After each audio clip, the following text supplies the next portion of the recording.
Let's talk about that battle, Lexington and Concord. I heard you guys had a debate, could we call it? Yes. A debate, okay. Shamar?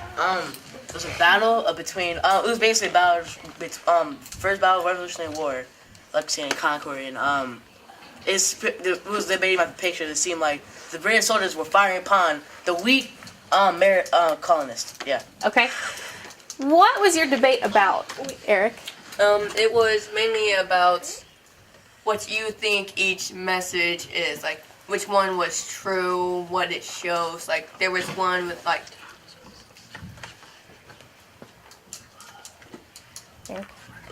There was one with more greener grass and the colonists fighting back against the British, and another one wherever it looks like the British are very much overwhelming the colonists. Okay, Sam? Well, like Eric said, we actually were debating two pictures. We were debating two pictures. One had like a darkest sky where the colonists and British were standing on equal grounds, and it looked like some colonists were dead and they were about to start a battle. But on the other one, like it was like really red, like the colonists were scattered, like there was a town that was smoking, and the British looked like they were moving on the Concord because the colonists were scattering because they didn't have very good ranks yet, and there were British soldiers in the back. So in the second one, it looked like the British were very much like overwhelming them, but in the first one, it looked like the colonists were ready to meet in battle. Okay, so what I'm hearing you guys express is that there are different perspectives being shown, correct? Yes, ma'am. Okay, so these different perspectives all go back to who fired the first shot, right? And you had some time to kind of pick which one you believed in, right? Yeah. Okay, raise your hand if you believe the British started it. Okay, and the rest of you, I'm assuming, think that the colonists were the first ones, right? Or are there, are there more? More? What do you mean? Are there more perspectives as to who started it? It's not like dog. Okay, no. Okay. All right. I don't see it on my own. So, what I want you to do right now is physically stand up. That side is going to be if you believe the British fired the first shot, and this side is going to be if you believe the colonists fired the first shot. You have to select one side. You have to. So right now, stand up. You have 15 seconds. 15, 14, 13, 10, 9, Why are we 8, all this? 7, 6, 5, 4, 3, 2, and 1. All right, sit down where you are.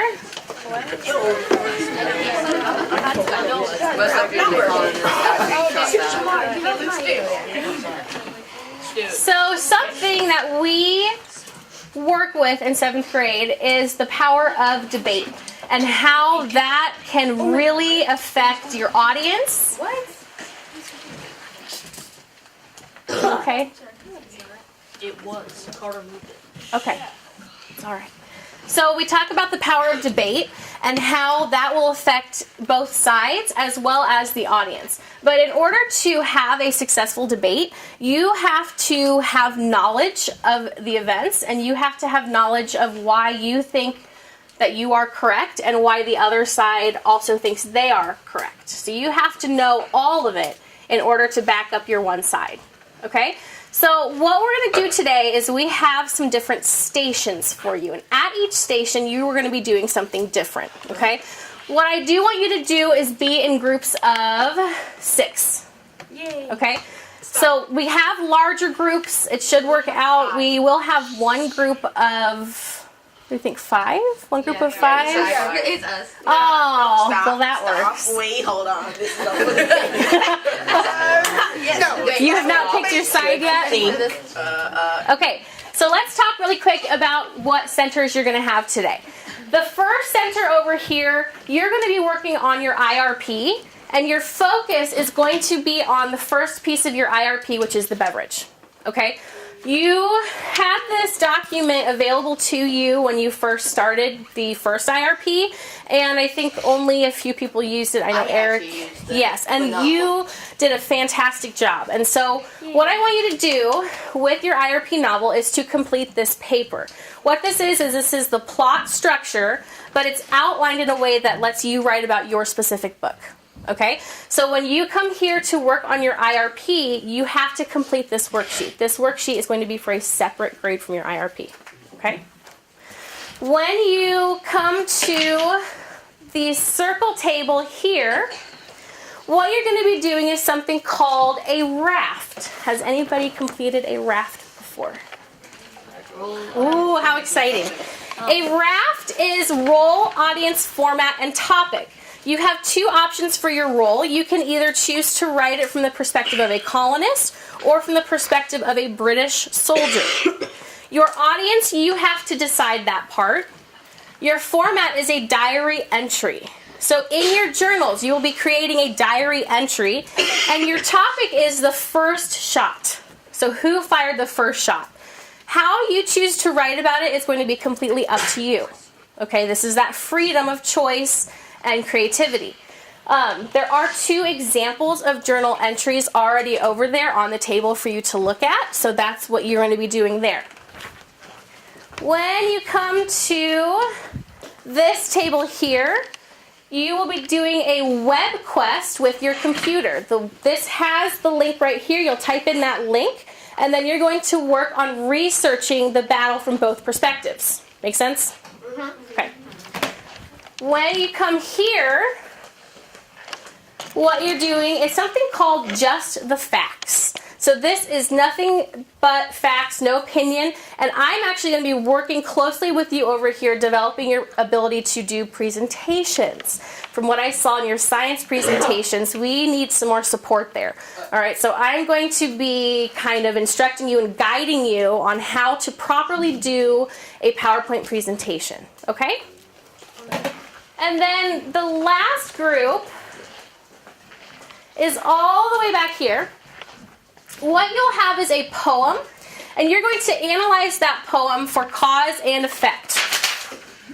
So the cause was Miss McKinless tipped the basket over, and the effect was the paper fell out. We're winning already, okay? You will use your journal for that, and you're going to be identifying the causes and the effects, how they're presented in the poem. Juliet? Are we like actually each station, is each individual person like writing a diary entry, or are we doing it as a group? Okay, so most of them are going to be group activities. So if you would like to get help from somebody or advice, you can. You will be completing your own work while you do that. Does that make sense? Yeah. Okay. Okay. All right. So we have 1, 2, 3, 4, 5 stations. You should be in groups of 6, right? Is that going to work? One My of math 5. people help me out here. Yes, In one group of 6 Yes. and one group of 5. Yes. So they should be okay. All right, let's have you get into your groups and your group go find your station. You can pick what station you start at, but go ahead. Can we just go to the stations because our groups might. Your audiences. The man who reads this diary in a few years from now, after looking back at your point of view to understand what happened. Okay, so we have people in the future who would read it. Who else would be the audience? When you write to a journal, yourself. So Yeah. writing this down to remember it for later. So Yes. It's to ourselves. Yep. So then, your topic is going to be the first shot. So if you are a British soldier and you're writing about the first shot, what are some different things that you would want to highlight? How the Patriots look, what they look like they were about to do, and their demeanor. Comes up with a bunch of things. Basically. Okay, so what they looked like. What about feelings? What kind of feelings could a colonist have? That they've been oppressed and that they want to find their freedom, so they'd be more willing to attack, and the British soldier would highlight that and be kind of biased against those sides. Okay. Bless you now. Yes. Wait, how did Rage, that talk? frustration, anger, Yes. sadness, depression. Okay. Now, my question, have we read the examples yet? Okay. So let's check this out. Before you even read this, what are some characteristics that you see? It's small, so it's short, right? Short and sweet. Okay. Two-sided. This is much smaller than your journals, though, right? So this would probably be the equivalent of maybe half a page going on to a full page. Okay. This is opinionated, so you can be creative with it. Okay. Not like, If you get stuck, I recommend reading some of the examples. All right. not like random stuff like you shot a unit. Okay. All right. How is our web quest going? Are we able to find some information on there? Okay. Okay. Answer for number 2, it's in the blue from where it starts with Paul Revere. I swear it says you don't recommend that book. Sure, it says David. Man, all the answers are just in blue. Oh my gosh. It says the British are coming. All right. How are we doing? What is one cause? I mean, if you did it, it's like, oh, hey, British. You know, you're gonna be just this nice. Awesome. Keep it up.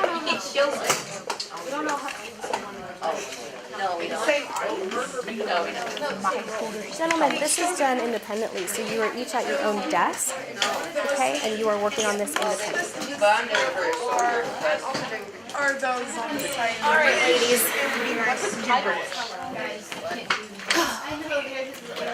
Okay, so taking a look at this, pretty much all of this is really important, right? And it's already really condensed. So let's talk about presentation skills first.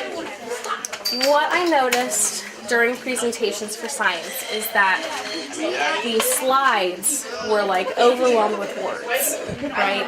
So what I wanted to tell you guys was a trick. It's called the 10 by 10. You guys ever heard of that before? Okay. The 10 by 10 is 10 slides and 10 words per slide. And that's all you can have. Yes. So here's what happened. We were presenting the slideshows, and what I could see is your back. All I could see was your backs.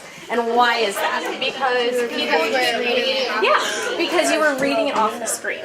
So as an audience member, I can already read that myself, right? I don't really need someone to sit there and read it to me. So what you want to do is 10 words. It's okay. It's all right. So looking here, if you were going to talk about the Boston Tea Party, what are 10 words that you would put on the slide about the Boston Tea Party? People in Massachusetts protested. That's where we should. In 1773, I would include the date. Okay, the date.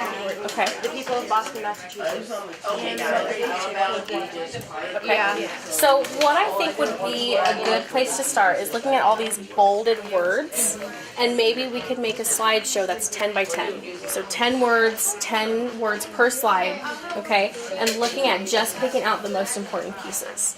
And then as the presenters, your role is to then learn what you're going to say when your slide comes up. Okay? That way your back is not to your audience, your front is to your audience, and that doesn't even have to be there for you to talk about your information. It's just an extra bonus. Okay? Make sense? All right, go ahead.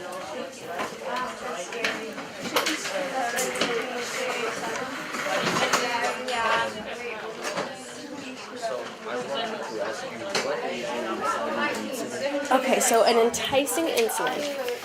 What that looks like is something that starts, you know the plot map, how it's very flat and then it starts to go up? What that is it's looking for the event that happened to make the plot start to go up. So it's looking for what that big moment was. I would start by identifying the climax and then backtrack to what really set that whole climax off. Okay? Yes. I actually have some on my bookshelf on the second shelf.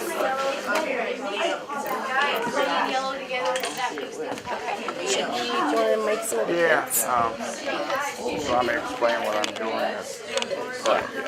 I think if you start over with the girls, yeah, because they're on a good Okay, girls. I need a spokesperson. Yes. Fine. You got nominated. So he Clips on right on your videotape string. you to get a little bit of your conversations of how to make the slideshow and how you're picking out the slideshow. I don't think it's gonna fit. Do it on the string. Do it the other way. Wait, okay. Sorry. So try right now. You're gonna really stay on task because he's gonna be filming you. Okay. You're gonna emphasize teamwork and collaboration and the presentation skills. Okay. Does the title count as the 10 words? As part of the title? No. Wait. 10 words the whole thing? No. 10 on each slides slide. and 10 words. Each of us can do 2 slides. Well, we need it. Valerie, we need to decide what words we're gonna, like what events we're gonna do. Because each person's gonna do 2 slides. So Wait, 2 slides each. Okay. Wait. yeah. So what words do you guys want to do? Militia. The first one would be the Boston Tea Party. Yeah. The Boston Tea Party. We already. Wait, hold on. Guys, I think we already pretty much found that out. We could just say the date, where it was, and then who did it and why. Yeah, okay. That's it. And we could just do that for all the. So do we don't want to do the quartering act next? Yeah. No, I think next one's quartering. Because, like, those are the punishment for the Boston Tea Party. Yeah. Oh, yeah. There's 5 words in the first paragraph. The quartering act is militia. And then probably the Continental Congress because they formed as a result of those. Include first. Oh yeah, first. Okay, guys. So, Quartering Boston act. Party, Boston. Yes. Samuel Adams and John Hancock would probably be one. And Yeah. should we do the quartering act? Paul Revere. Yeah. Yeah, we're doing that. Probably militia and the redcoats because the militia were the colonists and the redcoats were the different. I think we're probably doing all of them. Let's see. How many are So should we do I think I got these. But I don't know. There's 12 words, guys. We could just put 2 on one side. I think we should. Samuel I and don't know. John? I was thinking we could have John one for each, Hancock. but Yeah. And then I mean, but we could combine Samuel Adams and John.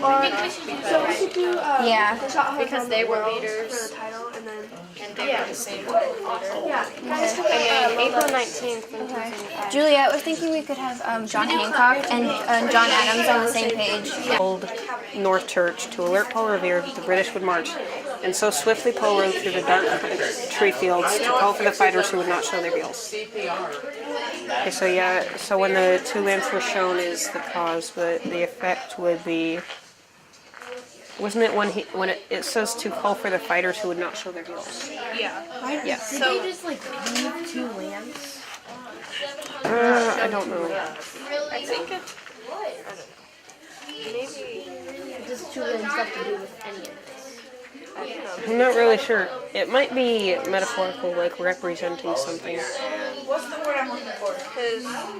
Yeah, it might be metaphorical, or it might have been. But I think the main thing is that Paul Revere warned them that the British How did Paul Revere know? because they told him. The British? He was probably at like a spy. Like they probably saw him coming and then warned him.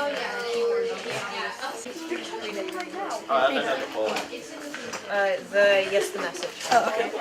Yes, the message went out to all the homesteads and farms to defend their freedoms. Twas the time to bear arms, and when redcoats appeared by the cold light of day, the Minutemen stood waiting to stand in their way. What are Minutemen? They were like the citizen soldiers, so like the militias, so they were supposed to be able to be ready in a minute's notice. So if they were notified that the British were coming, then they would be ready. Yeah, we have a cause there. Yeah, the message went out. So yeah. It would probably be best to write out the whole thing because if you leave out the homesteads and farms, that leaves out a lot of people. So yeah.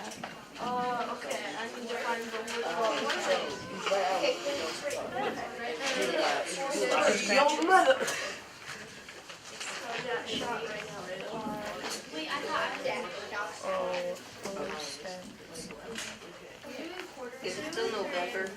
So they're perfectly good to start. All right, good then. Emily. Be a couple more minutes. What do you mean? I put to a homesteads and farm. So the message was sent out as and so the Minutemen.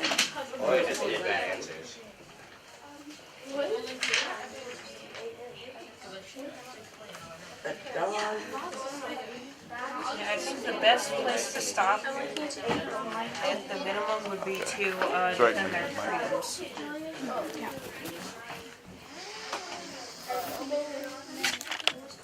Go ahead.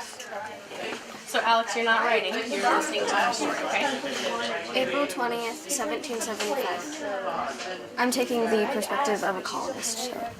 Only one day ago, the night before maybe even, the first shots were fired. I wanted to fire the first shot. All the colonists may have wanted to fire in a flurry. We were mad at Britain. We had the right to be. We were preparing to fight, and then all of a sudden, I heard the shot. I remembered not if it were daylight or moon glowing among the stars. Written in a formal lines, waiting to come for us. We were just loose without organization among us. The shots may have come from our side. Anyone's guess is just as good as my own. Okay, before you start giving feedback, switch mics over here. Can you take that off the counter? Well, I have far less than you do. Oh, sorry. Okay. Just sit that back down, okay? Clip it on this side. What's that? All right.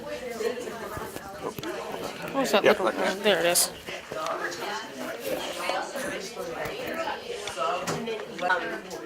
She expressed that first shot from there, and then maybe back it up with what she could improve. Okay. Right, so I really loved, like like in the beginning, you're talking about how you're setting up the whole thing and you're like angry with Britain, we were ready to fight and all that.